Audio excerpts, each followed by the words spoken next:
tardes, queridas amigas, queridos amigos de la entrevista en Por Amor al Arte.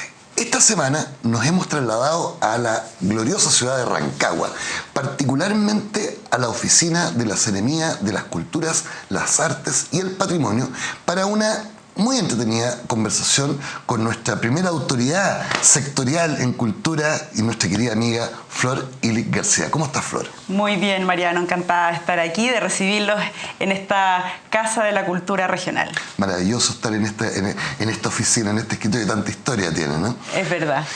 Flor, ya han pasado 2 años desde la instalación del gobierno del presidente Boric, del comienzo de la instalación del ministerio y de tu instalación como autoridad regional de la cultura.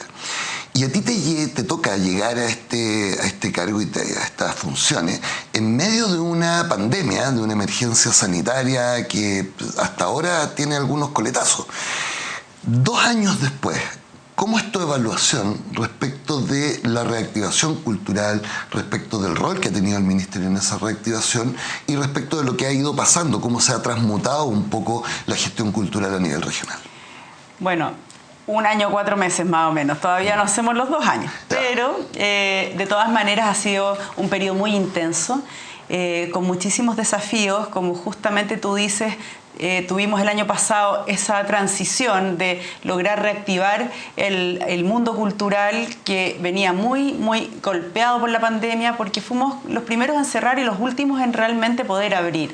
En ese sentido, la ministra Brodsky en ese minuto hizo gestiones con el Ministerio de Salud para poder abrir los teatros, ampliar los aforos, empezar a generar espacios de reactivación en un contexto en que ya teníamos las vacunas y que se empezó a generar un espacio más seguro para las comunidades.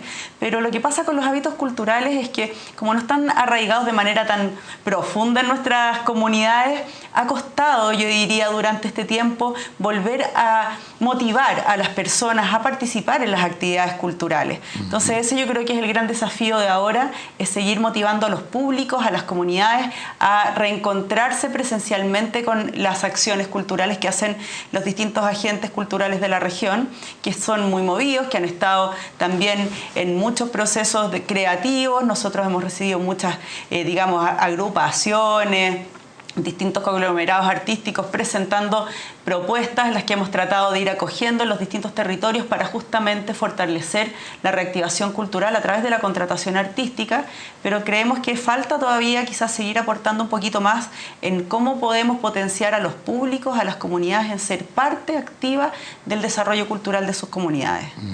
El proceso de la pandemia, además, esto de que todo cerrara y que después todo tuviera que reabrir, fue una instancia súper propicia para la transformación y para los cambios y para un poco abandonar ciertos paradigmas respecto de la cultura y abordar otros, ¿no? Así es. Uno de ellos, que particularmente es muy interesante, es la participación comunitaria en los procesos culturales.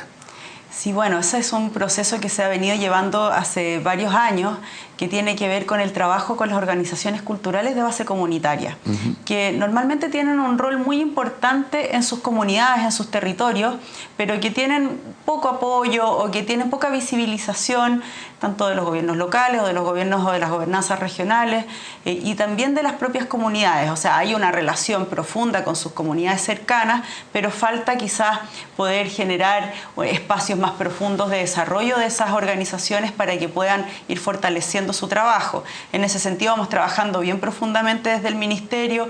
Se generó una red de organizaciones culturales de base comunitaria a nivel regional importante, que ha tenido un trabajo muy lindo primero de formación y de generación de competencias y herramientas de gestión que se les han ido entregando en la medida que son ellos mismos los que reconocen sus necesidades en esta red, y que derivó justamente a que se asociaran y se formalizaran como red. Es la primera red regional de organizaciones culturales de base comunitarias que han generado por ellos mismos una asociatividad formal, y eso también es muy interesante porque habla del proceso de crecimiento que han tenido en conjunto. Y ahí hay un elemento que también es bien como dijéramos, especial, sobre todo en este contexto de estallido social, ¿cierto? El despertar de Chile, luego la pandemia, etcétera, que tiene que ver con la desinstitucionalización de la cultura en regiones como la nuestra, donde normalmente el fenómeno cultural permanece entregado a la institución, a instituciones regionales, a la institución ministerial, a las instituciones municipales, y han venido a ocupar un espacio nuevo estas organizaciones culturales territoriales, ¿no? Así es muy importante lo que tú dices, porque la verdad es que el desarrollo cultural no es responsabilidad de una autoridad, es responsabilidad de la sociedad en su conjunto, ¿verdad? O sea, nosotros como sociedad todos tenemos la posibilidad de aportar de una u otra manera al desarrollo cultural, el desarrollo integral de nuestras comunidades, de nuestros barrios, de nuestros territorios. Y en ese sentido, efectivamente, con el estallido social, pareciera que se despertó también esta necesidad de generar redes, de generar nutrirse entre comunidades, el nutrirse entre las personas y volver a dialogar, volver a fortalecer el tejido social. Y eso es muy relevante y es algo muy rico que tenemos que aprovechar. Y a través de las organizaciones culturales de base comunitaria, esto es una manera muy potente de justamente fortalecer la identidad territorial. Y eso creemos que es muy positivo y que hoy, a través de los programas que estamos realizando en el Ministerio, podemos fortalecerlo potentemente, porque también es parte de lo que nos ha indicado nuestro presidente, ¿no? El presidente Gabriel Boric, una de las grandes miradas que tiene de gobernanza es justamente fortalecer la cultura, pero a través del fortalecimiento de la identidad cultural de los territorios, fortaleciendo cuáles son aquellas herramientas, elementos identitarios o aquellas expresiones culturales que nacen de los propios territorios para de esa manera fortalecer la identidad cultural nacional. Y en esa misma dinámica me imagino que las organizaciones culturales, con todo este acercamiento al territorio que han tenido y que se han vinculado, en este proceso de emergencia que vivimos hace pocos días atrás con las inundaciones, con la afectación comunitaria, han sido relevantes a la hora de vincular lo que pasa en el territorio real, ¿cierto?, con ustedes como autoridad, ¿no? Sí, por supuesto. Nosotros, en cuanto vimos que estaba sucediendo lo que sucedió, que vimos que realmente de un momento a otro prácticamente media región estaba viviendo una situación de emergencia, inmediatamente lo que nosotros buscamos como funcionarios, como equipo de la Ceremi, fue conectarnos con todas las redes culturales que teníamos a disposición. Las redes de los encargados de espacios culturales municipales o encargados municipales de cultura, por cierto, pero también con las redes de organizaciones culturales de base comunitaria y otras redes más sectoriales, de manera de poder levantar rápidamente cuál era la realidad para los artistas y cultores en primer lugar, porque entendemos que también todo el gobierno y todo el Estado se desplegó en torno a toda la comunidad en general, pero nosotros teníamos que poner un primer interés en nuestros propios cultores que pudieran estar afectados y en la infraestructura cultural patrimonial. Así que en ese sentido hicimos un trabajo bastante rápido de poder levantar la realidad. Afortunadamente fueron pocos los casos que tienen digamos, un daño más duro, más real, que en los que estamos trabajando directamente. Hoy estamos trabajando con un artesano de Coltauco que realmente vemos que es el que está más afectado, que le llegó 1,5 metros de barro a su taller, que es su única fuente de trabajo en la artesanía en mimbre. Así que el día de hoy justamente estábamos a raíz de los compromisos que hizo el ministro en la visita que hicimos el día viernes a terreno. De hecho, con el ministro en Coltauco. Sí, estuvimos con el ministro y comprometimos la ayuda para poder apoyarlo al sacar el barro, porque han ido algunas brigadas, pero lo que pasa es que el barro hay que sacarlo, porque no puedes hacer un montoncito que después vuelva con otra lluvia a generar algún problema a él o a sus vecinos.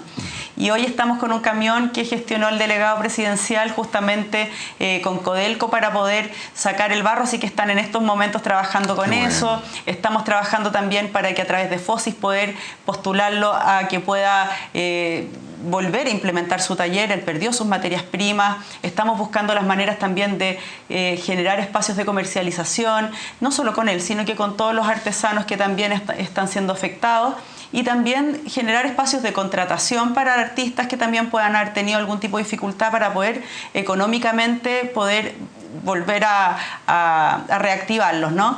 Y obviamente lo que tenemos que ver con las comunidades, porque un daño como el que ha ocurrido afecta mucho emocionalmente a los barrios, a las comunidades, a las familias, a los niños, a los adultos mayores, a todos en general.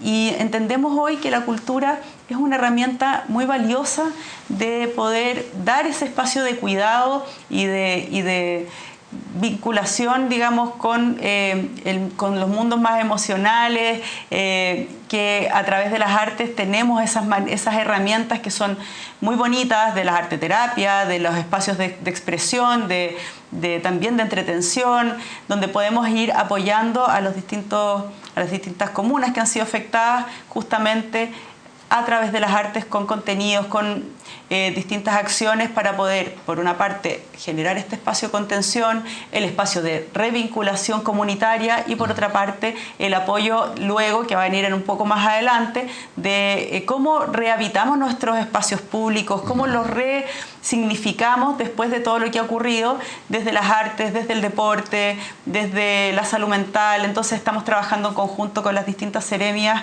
para poder hacer un trabajo integral en ese sentido. En esa revinculación con el espacio público, bueno, para nadie que haya vivido en el planeta Tierra y en Chile durante los últimos 2 años es ajeno que la gran preocupación de los chilenos en la cotidiana tiene que ver con la seguridad pública. Y también es súper claro y ha sido súper evidente de que una manera interesante de recuperar los espacios públicos dice relación con las manifestaciones culturales y artísticas. Tienen un valor genial porque generan una amalgama virtuosa, ¿cierto?, de recomunicación, de revinculación, de recuperación. Finalmente.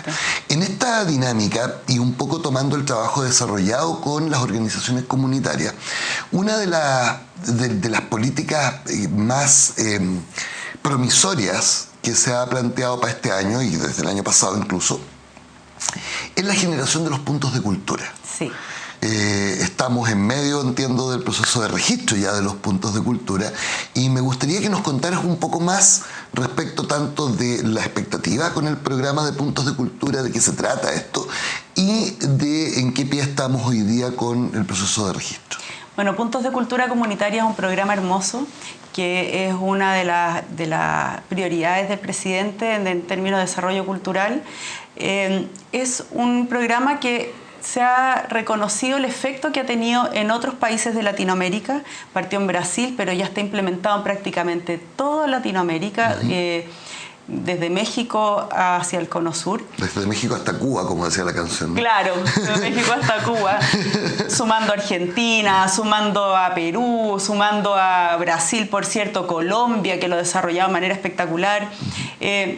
Donde lo que nosotros buscamos como Estado es generar una alianza estratégica con las organizaciones culturales de base comunitaria, donde las comunidades, las organizaciones de base comunitaria son, como habíamos conversado antes, un factor relevante en el desarrollo cultural territorial, son representativas de la identidad cultural territorial, son reconocidas por su comunidad como un agente cultural de interés común, ¿no? Que tienen esa validación social comunitaria. Entonces, es a aquellas organizaciones que tienen este trabajo que ha sido reconocido en el tiempo, que es reconocido por sus vecinas y vecinos, que tienen una trayectoria en el desarrollo de acciones culturales, las que son invitadas a ser parte de los puntos de cultura comunitaria. Para esto deben ingresar armamos una página especial que es puntos.cultura.gov.cl, que lo vamos a poner probablemente en un link por supuesto. Esa es la página donde está toda la información y donde las organizaciones se deben inscribir. Se inscriben para que puedan ser validadas como organizaciones de Punto Cultura. Esto no es un proceso concursal, no es un concurso como el Fondar o como otros fondos de cultura. Aquí cualquier organización que se registre en el registro de puntos de cultura va si es validada por las condiciones que generan ser un punto de cultura, se transforma en un punto de cultura. Aquí yo tengo una duda y me gustaría planteártela, Flor. Cuando nosotros hablamos de las organizaciones culturales de base territorial, las organizaciones culturales comunitarias, ¿cierto? Estamos hablando mayoritariamente de asociaciones, de agrupaciones que cuentan con personalidad jurídica, que se constituyen al alero de un municipio, al alero del Ministerio de Justicia, Ley 20.500.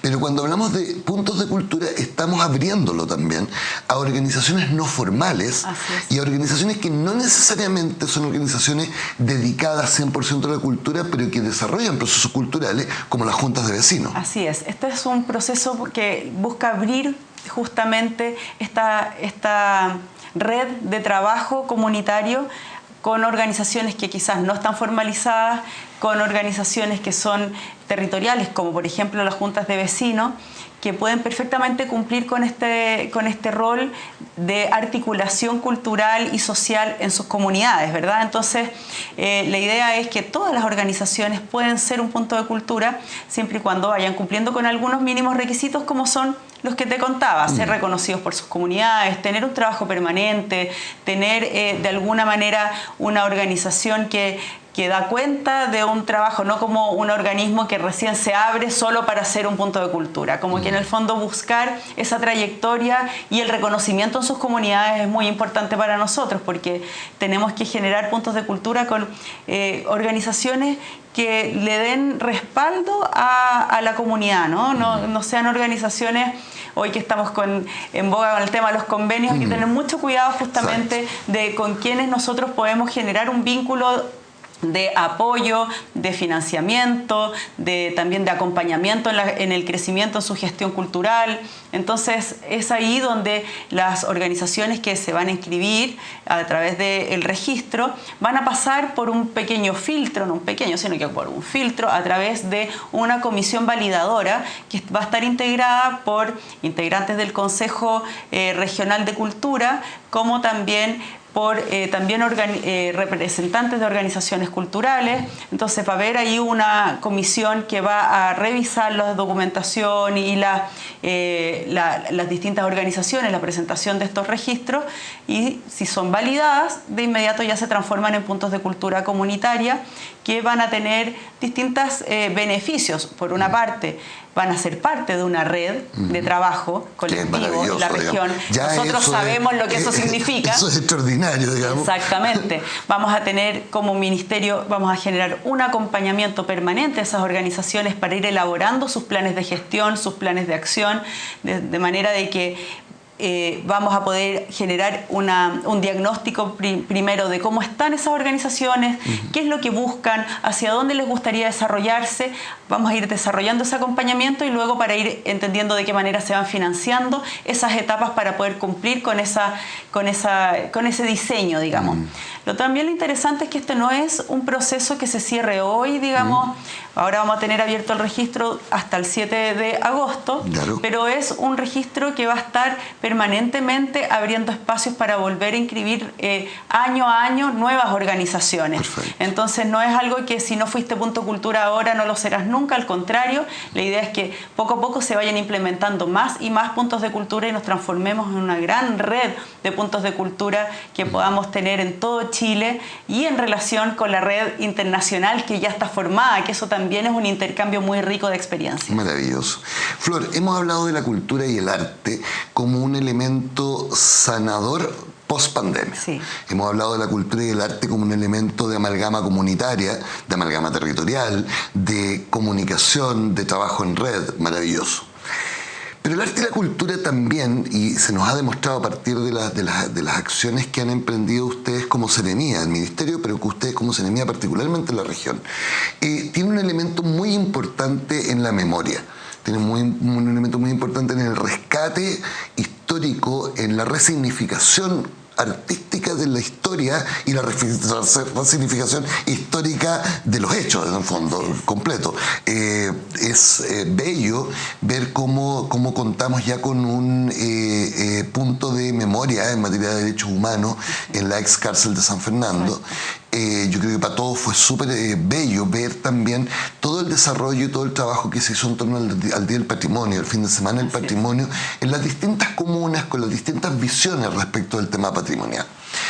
Y una de las tareas que este gobierno ha asumido y que ustedes ministerialmente les toca hacer un poco la baja es la conmemoración de los 50 años del golpe de Estado, del funesto golpe de Estado del 11 de septiembre de 1973. Cuéntanos un poco cómo anda la preparación, cuál es el mandato y qué es lo que vamos a poder esperar dentro de los meses que siguen con esta conmemoración. Bueno, eso es muy bonito. Estamos trabajando como coordinador, el Ministerio es el coordinador de las acciones para la conmemoración de los 50 años a nivel nacional y por supuesto las seremías de cultura también son las coordinadoras a nivel regional en conjunto con las delegaciones presidenciales y también con el Ministerio de Justicia que está llevando también el plan de búsqueda como un plan muy importante que es inédito en nuestro país respecto de los detenidos desaparecidos. Okay. Así que ese es como un poco los tres organismos que están llevando las principales acciones, ¿no?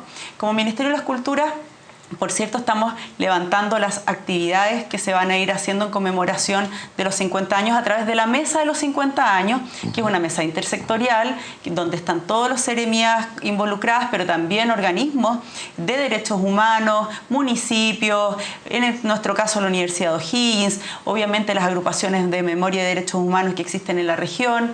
Entonces estamos en conjunto diseñando cuáles son las acciones que vamos a ir realizando durante este año en la conmemoración de los 50 años y hace muy poquito se lanzó la página 50.cl, que es una página repositorio y además... También la vamos a tener como un GC aquí en esta transmisión. Exactamente.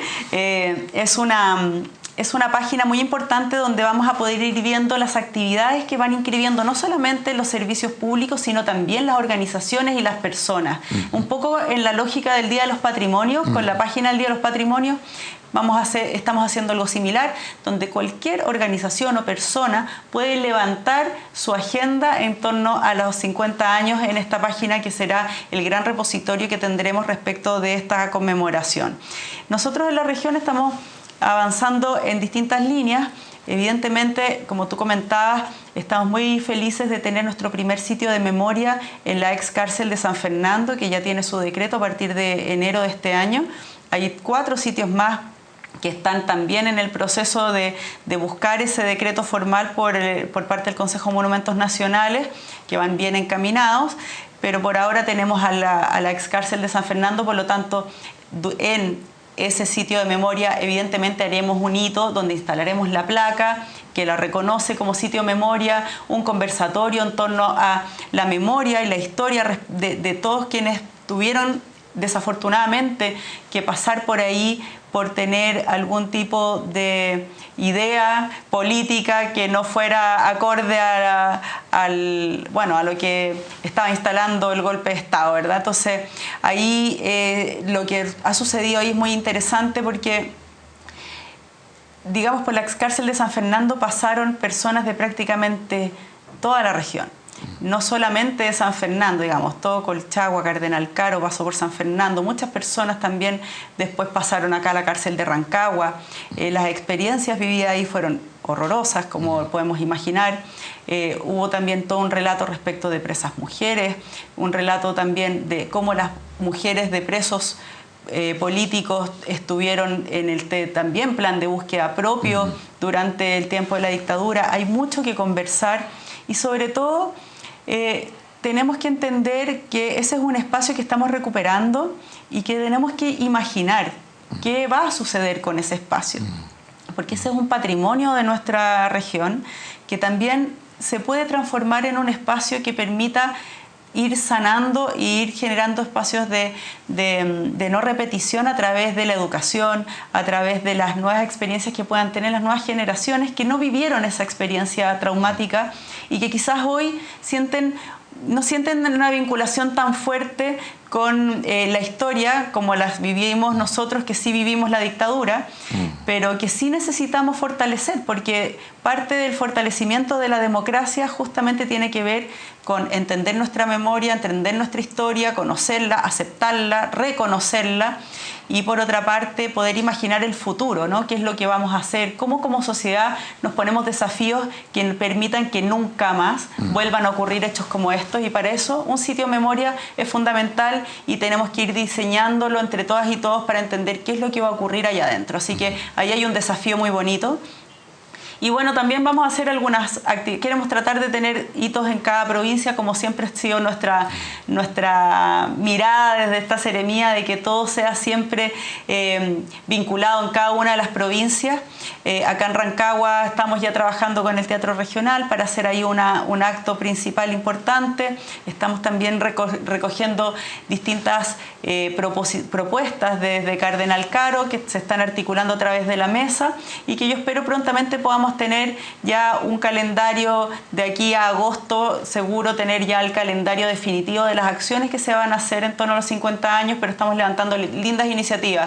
Con la Universidad O'Higgins también estamos levantando una iniciativa muy buena de una película que va a ser conformada por distintos cortometrajes creados por distintas personas que van a conformar una gran película. Entonces vamos a tener ahí 25 miradas distintas en torno al registro documental o ficción en torno a los 50 años.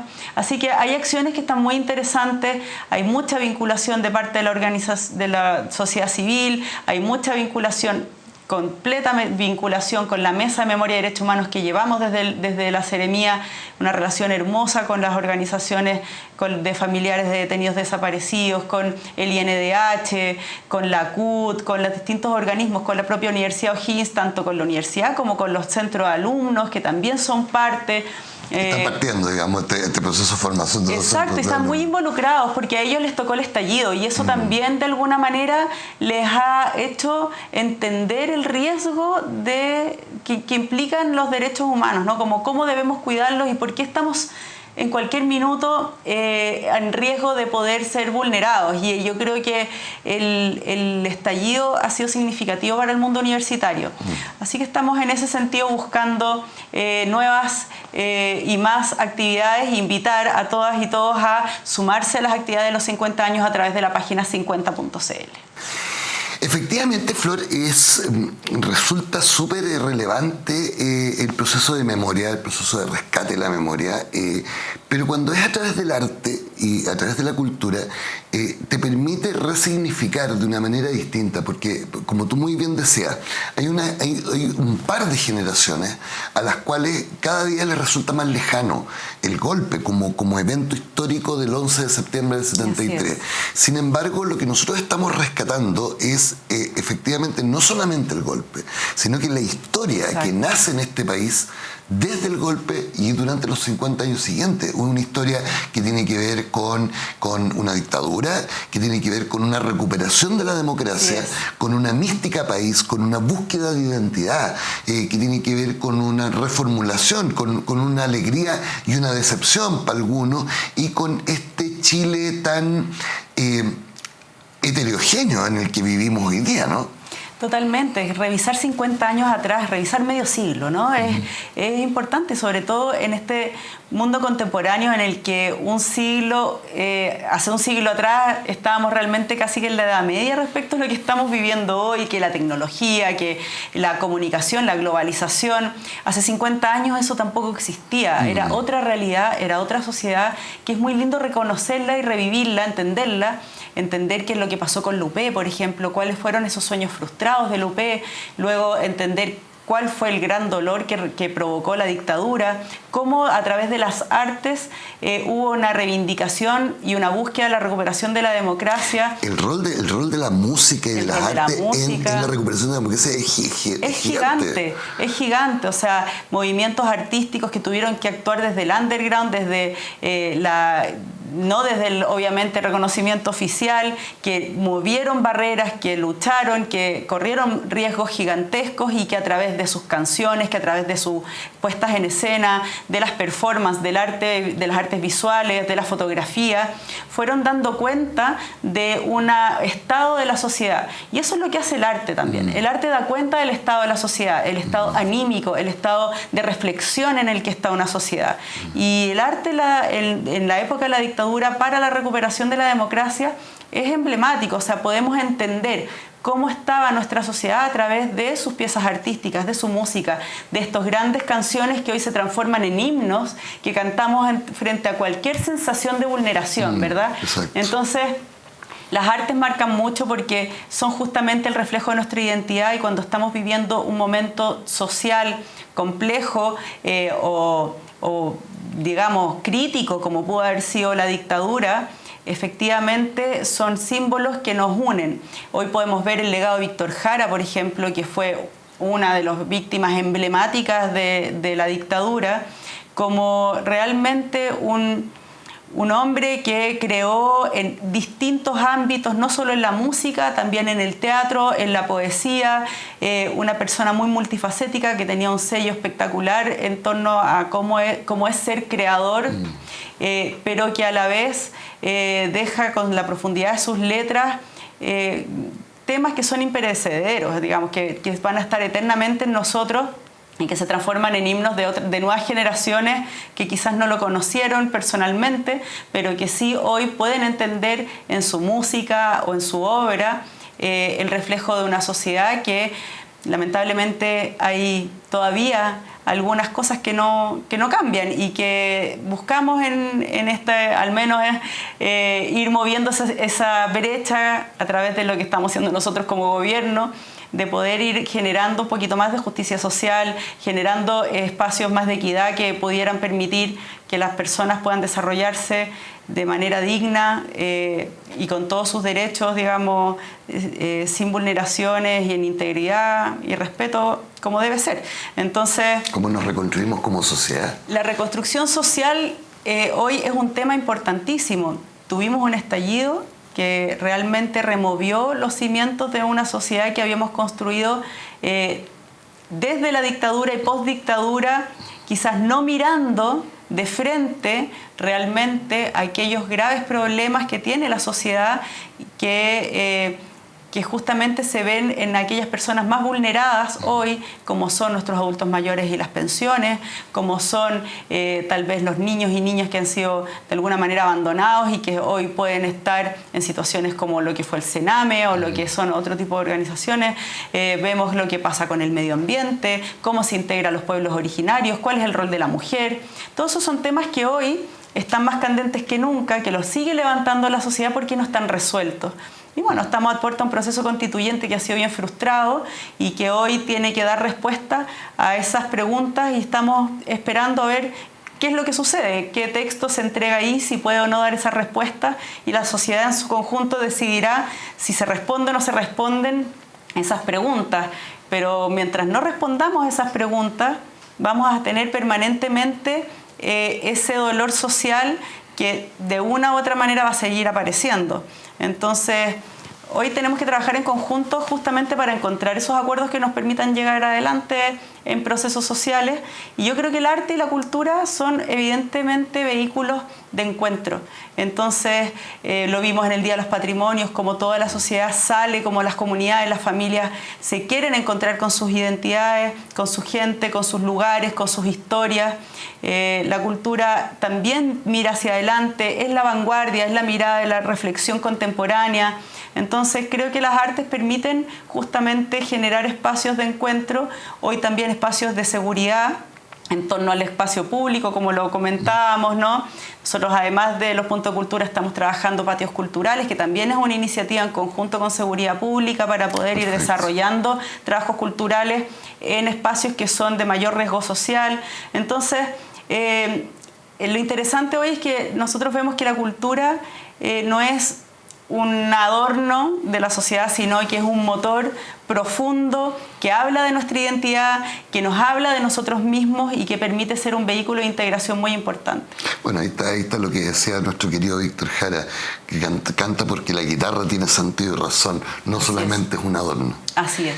Flor Illich García, ha sido un placer conversar contigo esta tarde. Yo te quería hacer un regalo, es simbólico, una chapita de los 50 años para que empecemos a llevar aquí en el corazón esta gran conmemoración de estos 50 años. Maravilloso, muchas gracias. Queremos darte las gracias por recibirnos, por todo este tiempo que nos ha atendido, contribuir nosotros de la mejor manera que podamos a la difusión de todas las actividades que está haciendo tanto el Ministerio como la Seremía en la región. No, encantada y muchas gracias por apoyarnos siempre en la difusión y en la creación y en la generación de actividades. También en Rengo, como siempre, un gran motor de la cultura en la región, así que felices siempre de poder compartir y trabajar en conjunto.